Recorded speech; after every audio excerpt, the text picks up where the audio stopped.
This is India Sense. I'm Gaurie Dwivedi. There's lots lined up on the show this week. A quick check of the headlines for you first.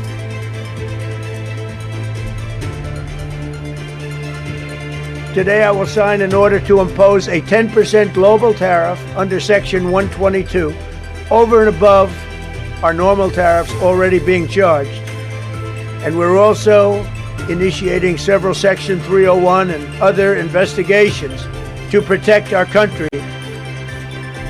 In a huge blow to the Trump administration, U.S. Supreme Court strikes down the reciprocal tariffs. In response, Donald Trump administration has announced 10% tariffs across the board for EU, UK and other countries.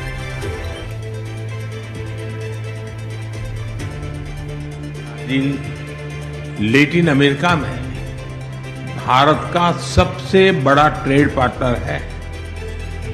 हम आने वाले 5 वर्षों में द्विपक्षीय व्यापार को $20 billion के भी आगे ले जाने के लिए प्रतिबद्ध है। Boost to India-Brazil ties as President Lula and Prime Minister Modi hold key bilateral talks with focus on trade, critical minerals, as two of the world's most important and key nations in the global south send a message both to the US and to China. Rafale, what we want to do is to expand. So India confirmed a few days ago its willingness to indeed command a new bunch of Rafale, 114, and to co-produce. So the Make in India will be core in this new command. Huge boost for India's Atmanirbhar aspirations as India and France will now co-produce Rafale jets.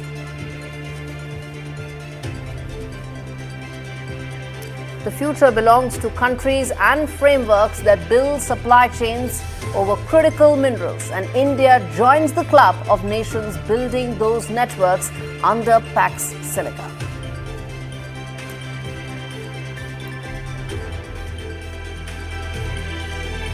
And the UK takes massive action against disgraced royal Andrew over Epstein files, even as questions arise over Keir Starmer's reluctance to act against Pakistani rape gangs, which also raped, molested and killed thousands of minor British girls.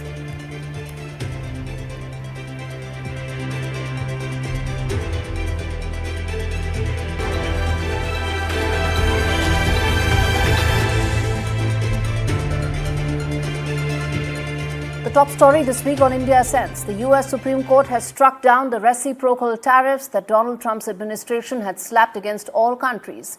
The Liberation Day tariffs that were announced with much fanfare do not stand the test of law and have now been invalidated by the US Supreme Court. The president termed the verdict as disappointing for the country and called the judges who voted in favor of the verdict, including 2 of his own appointees, as disgraceful. Listen in to what Donald Trump said when the verdict came in. The Supreme Court's ruling on tariffs is deeply disappointing, and I'm ashamed of certain members of the court, absolutely ashamed, for not having the courage to do what's right for our country. Today I will sign an order to impose a 10% global tariff under Section 122 over and above our normal tariffs already being charged. And we're also initiating several Section 301 and other investigations to protect our country from unfair trading practices of other countries and companies. Now, this judgment, this verdict has very serious ramifications. The Trump administration cannot unilaterally impose tariffs, even though it is the most central pillar of its trade strategy. The executive power has been checked by the Supreme Court. Now, for India, there are 3 very immediate impacts. First and foremost, the measure that has been taken by the Trump administration of imposing a 10% tariff on EU, India and the UK. Now, Section 122, that's a measure that has never been used till now and is applicable only for 150 days. It's a reprieve, though a temporary one. It allows Indian exporters with a clear advantage for a short period of time. This also means then that there is tariff volatility which will continue, since after 150 days, Donald Trump will have to again go back to the Congress for any extension beyond this window.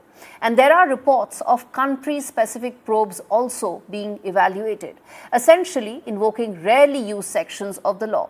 So 10% plus tariffs under Section 301 and 232 may be the new normal. For which country, in what capacity, under what conditions, none of that is known, but that's really now the volatility that we are looking at.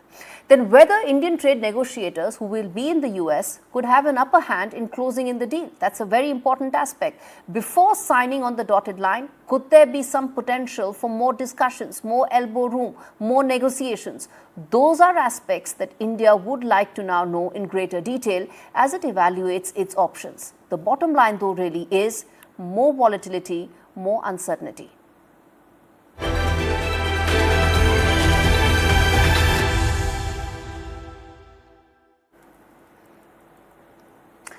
All right, to talk more about this, we have Ronak Desai, partner of Paul Hastings, joining us from Los Angeles to really get a sense of where things stand right now. Mr. Desai, thanks so much for speaking to us on India Sense. Let me start by asking you, there's the 10% tariff rate that has now come in for India. From 18%, that's a huge reprieve that's come in. Though it's a short window, how do you see it, the slashing of tariffs that has come in for India and for EU and the UK? Yeah, look, I think the answer is that it's all relative. And what I mean by that is if we compare that 10% rate that he's imposed globally, and to be clear, he's not singling out India here, it's an improvement over the 18% rate that had previously been in place. And of course, the 18% rate was better than the 50% rate that he had imposed, over the last 90 days or so. So from that perspective, it's trending in the right direction. He has 150 days with this window. The rate can actually go up to 15% under the relevant statute here. Look, on the same time, though, I think, it's still, for many quarters, going to be seen as 10% too high. And ultimately now, I think there's going to be an opportunity for the United States and India and their respective negotiators to see what they can do here now that they have on the one hand, the architecture for the interim deal, on the other hand, this huge development coming out of the Supreme Court, Yes.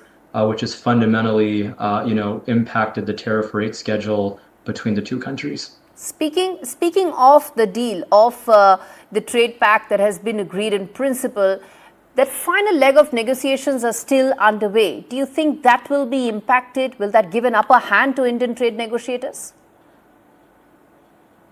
It's countries' interest to move the negotiations forward and to continue talking to one another with respect to the various details that are still outstanding for this deal to reach a final conclusion.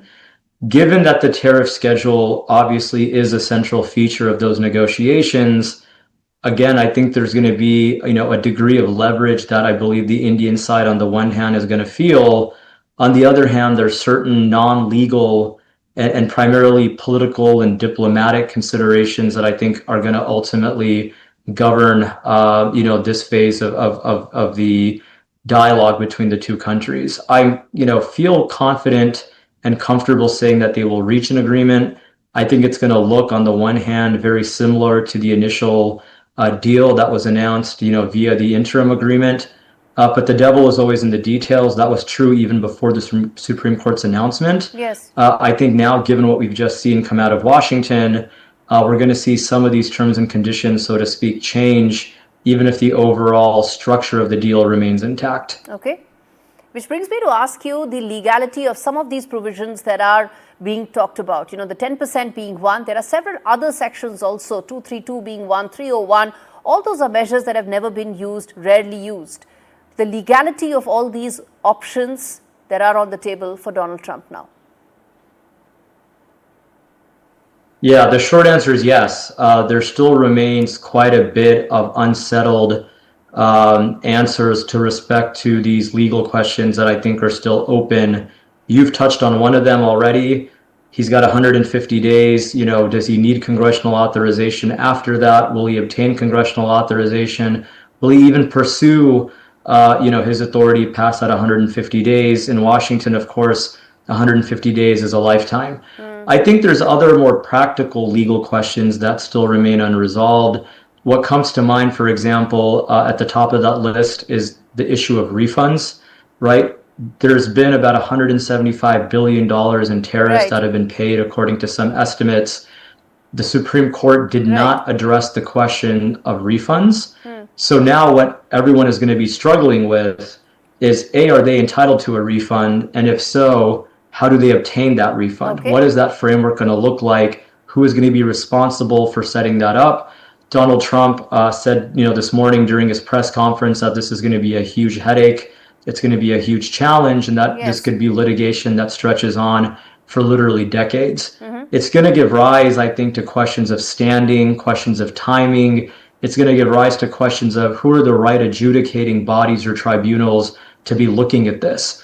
And, just to end where we started this conversation, there are currently international trade agreements that the United States has executed with many countries around the world that are in varying degrees of completion, whether they have an actual formal trade agreement in writing in place or just the principles of an agreement that are being worked upon towards something more comprehensive.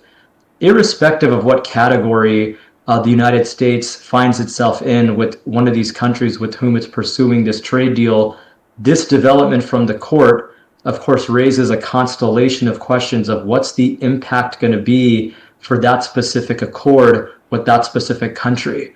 And needless to say, international law experts now at law firms around the world are going to have their work cut out for them attempting to answer some of these questions. Absolutely. No easy answers, and most certainly a lot of questions about law in the air. Thanks so much, Ronak Desai, for speaking to us and trying to clear the air on some of those issues. Now, as far as trade policy is concerned, the trade pact is concerned, this has actually been a matter of a lot of politics in India. And in fact, just hours after Donald Trump's announcements, there have been voices that have come in from the Congress party essentially saying and questioning why the government went ahead and signed that and clarified and completed that entire trade pact with the US. It hasn't been signed, but it has been agreed in principle, something that has been questioned by the Congress party. Joining me on the show is Salman Soz, representing the Congress. Mr. Soz, the tweet that you have put out, essentially, tagging Commerce Minister Piyush Goyal and saying, why is it that this was done when a verdict was expected? You almost seem to suggest that the government of India knew what the verdict was, even though people in the Trump administration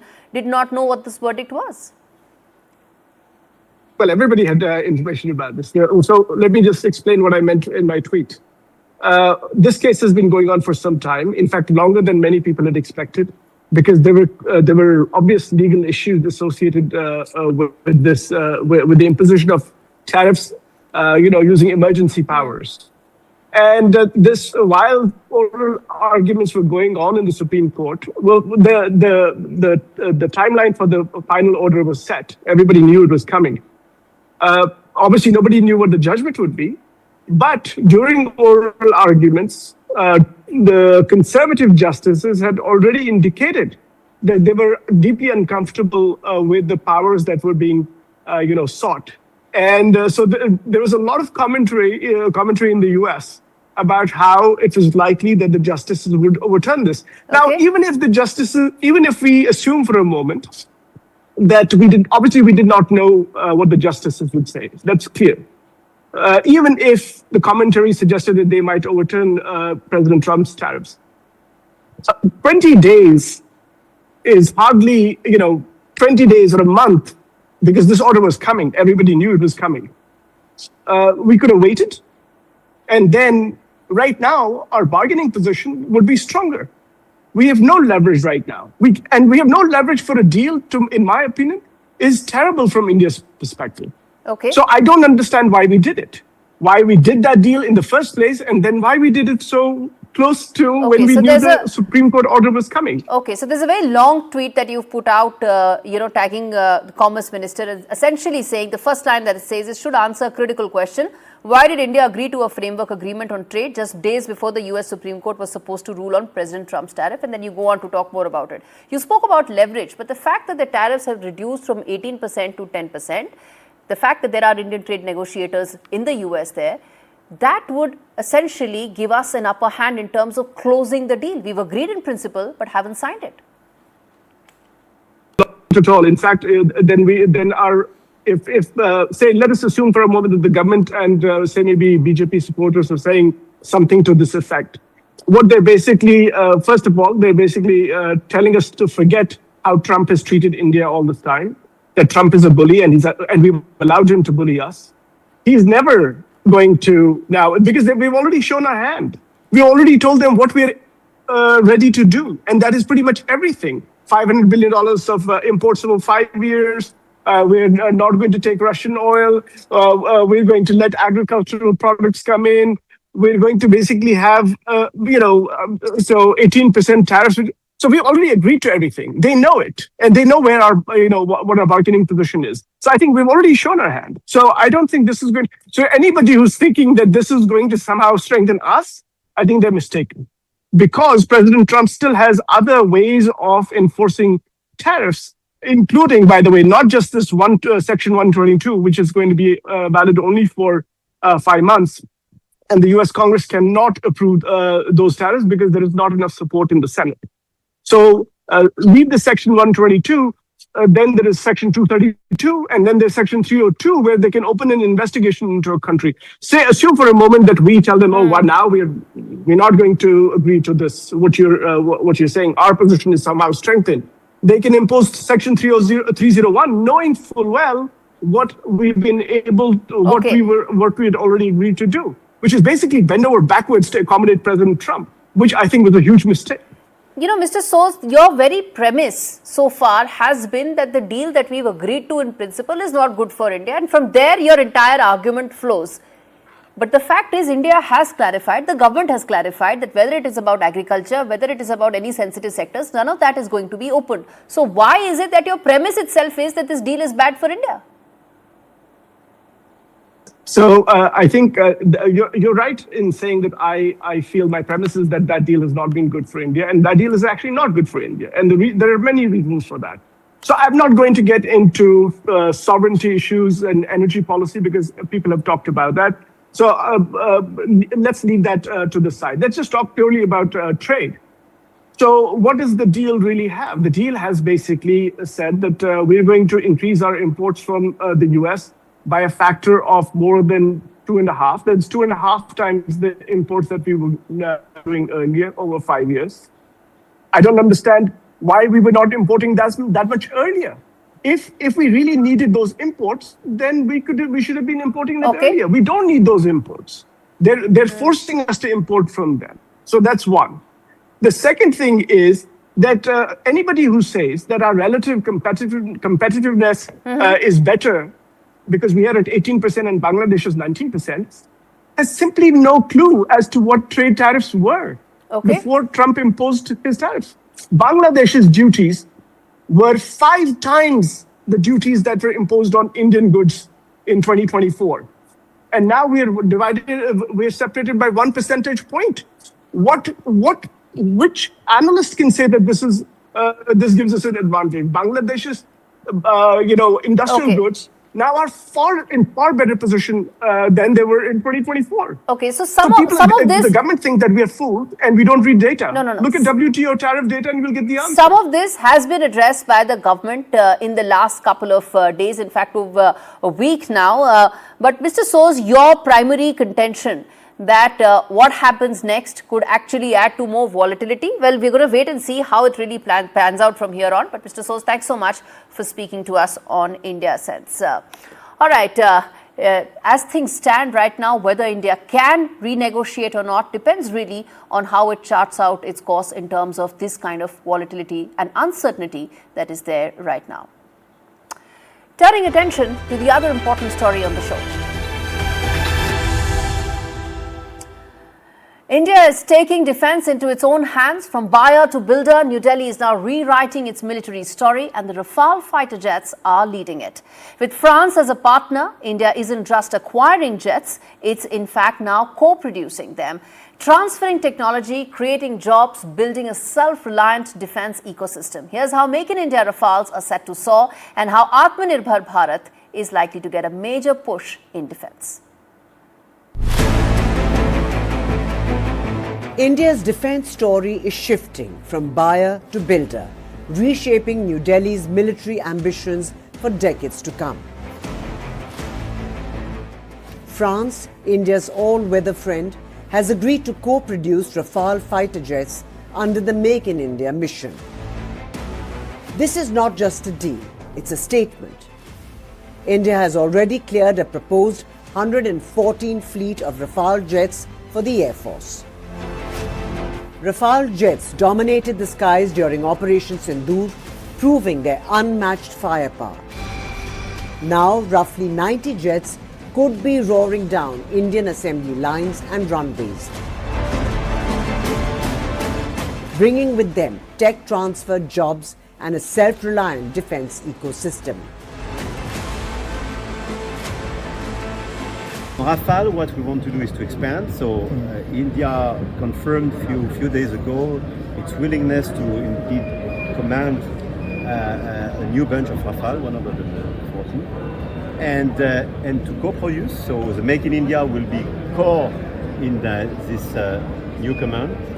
And on top of that, what we want to do is to improve the cooperation in maintenance capacities, in terms of diversification of approach, and to be much more, I would say, in a sort of mutual agreement cooperation.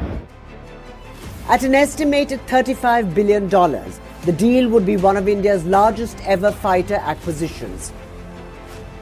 France is also pushing to deepen submarine cooperation. India already operates 6 Scorpene-class submarines built with French collaboration. More orders could further boost India's maritime muscle, vital amid growing Chinese aggression in the Indo-Pacific. This defence partnership goes beyond Rafales. Prime Minister Modi and French President Macron also launched India's first H-125 helicopter assembly line, built by a joint venture between Airbus and Tata Advanced Systems. Plans are also underway to produce Hammer missiles locally with Safran and Bharat Electronics. For France, India is a trusted partner. For India, France offers advanced technology without strings attached. And for the world, India is sending a clear message. Its wings are now made in India, powering the nation's global ambitions.